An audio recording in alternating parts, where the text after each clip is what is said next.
That headline would soon echo across every newsfeed in America, but inside that plane, before cameras and tweets, it started quietly, one calm voice, refusing to be ignored. You won't believe what happened next. Stay with this story, and tell us where you're watching from in the comments below. Because what took place on that flight wasn't just about a seat, it was about dignity, power, and the courage to stay composed when the world tries to dismiss you. This is the story of Dr. Nia Carter, a name that would come to redefine leadership. She didn't shout, she didn't demand, but what she did in the next few minutes forced an entire airline and everyone watching to look at respect in a whole new way. At just 32, Dr. Nia Carter had already built a multi-million-dollar renewable energy company from the ground up. Her innovations powered hospitals and schools across the country, yet she never carried herself with arrogance. Success hadn't changed her, it had refined her. On that morning, she was headed to London for a final negotiation with global investors. If the deal closed, it would make her company one of the largest black-combed firms in the cleantech industry. She dressed simply, navy blazer, gold studs, and a confidence so quiet it turned heads without trying. She didn't travel with assistants or bodyguards. She preferred to move unnoticed. To her, leadership meant grace under pressure, not noise in the spotlight. As boarding began, she checked her seat number 2A, first class, and smiled. A few hours of peace before a life-changing meeting. The airport hum carried a rhythm of routine, rolling suitcases, faint coffee aroma, boarding calls echoing through polished halls. Nia walked down the jet bridge, steady and calm, her mind reviewing presentation slides she'd memorized weeks ago. The cabin lights glowed soft gold. Business travelers murmured over phones. Attendants adjusted seatbelts. Engines whispered alive. Everything felt normal, almost too normal, as if the universe had taken one deep, slow breath before something shifted. When Nia placed her briefcase beneath the seat, a few passengers glanced her way. Some smiles were polite. Others lingered a little too long, quietly questioning how she fit in first class. She ignored them, sliding into her window seat, opening her tablet, and tapping through notes. Outside, dawn rose like promise. Inside, an unseen tension coiled quietly waiting for its cue. And then, just as the last passengers boarded, that cue arrived. A tall white man in a tailored gray jacket stopped beside her row. He looked at her, then at the seat number, and frowned. Without speaking, he placed his carry-on in the overhead bin and sat down, right in her seat. Nia blinked, unsure if it was a mistake. "Excuse me," she said softly. "I believe you're in 2A. He didn't look up. "I don't think so," he replied flatly. "This is my seat." She double-checked her ticket.com. 2A, first class. He laughed under his breath. "Maybe they upgraded you by accident." A ripple of unease spread through the cabin. The man relaxed back in the chair like he owned it, opening a newspaper with deliberate ease. Nia remained standing, composed but firm. "Sir," she said again, "I paid for this seat." He sighed, annoyance sharp in his tone. "You're holding up the boarding. Why don't you ask the attendant for help?" Eyes turned, whispers rose, but Nia wasn't moving. A flight attendant approached, her smile practiced but nervous. "Is everything okay here?" The man spoke first. "Yes," she's confused. "This is my seat." Nia held out her boarding pass. "It says to a..." The attendant hesitated. "Sir, may I see your ticket as well?" He crossed his arms. "I've been flying this route for 15 years. Trust me, I know where I sit." Her smile faltered. "Of course, sir." She turned slightly toward Nia, unsure, voice softening. "Maybe if you could just take another seat." Until Nia's expression didn't change. "No, I'll stay right here." The man huffed, muttering about people not understanding how upgrades work. The attendant stepped back, torn between politeness and policy. Around them, the cabin buzzed with low whispers, curiosity, discomfort, judgment, and beneath it all, one woman's quiet defiance held the entire flight in suspense. Years of being doubted, dismissed, underestimated, they all came rushing back in a single moment. From boardrooms where she was the only black woman at the table, to conferences where people assumed she didn't belong, Nia had faced it all. And yet, she had never let it define her. Now sitting or, rather standing on this plane, the same feeling rose again, a sense of invisibility, the assumption that she could be pushed aside without consequence. Her heart remained steady, but inside, determination flared. This wasn't just about a seat. It was about recognition, respect, and refusing to be erased.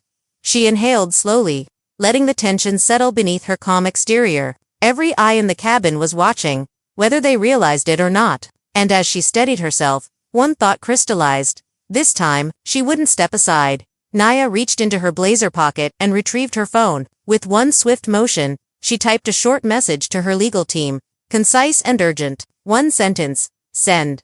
The cabin remained unaware. Passengers murmuring quietly.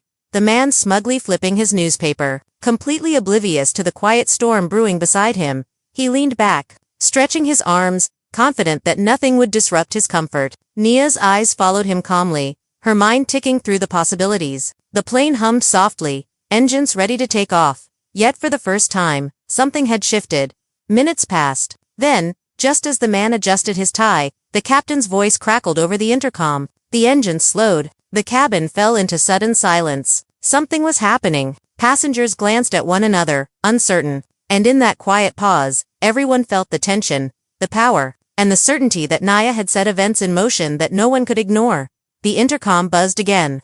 Louder this time. Ladies and gentlemen, this flight is temporarily grounded due to a legal dispute involving a passenger. Gasps filled the cabin. Phones appeared. Eyebrows raised. Passengers whispered, trying to figure out who it involved. The white man in 2A shifted uncomfortably, glancing around in confusion, suddenly aware that the confident woman standing near him was the reason for the delay. Flight attendants exchanged nervous glances. They had been unsure moments ago, hesitant to intervene, but now they moved with purpose. The man's arrogance faltered as reality hit. The rules of the cabin were no longer in his favor. From her seat, or rather, from her position at the center of the growing tension, Nia remained calm, composed, eyes steady. Everyone watching began to realize that she wasn't just any passenger. There was authority in her silence, and in that moment, the entire flight understood she had more power than anyone could have imagined.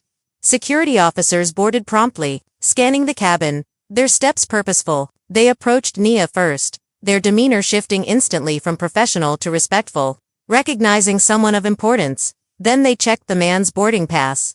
Economy. Not first class. Not even close. His protests died in his throat as the truth became clear. He had claimed a seat that wasn't his. Around the cabin, eyes widened, whispers rose, shock and disbelief spread like wildfire.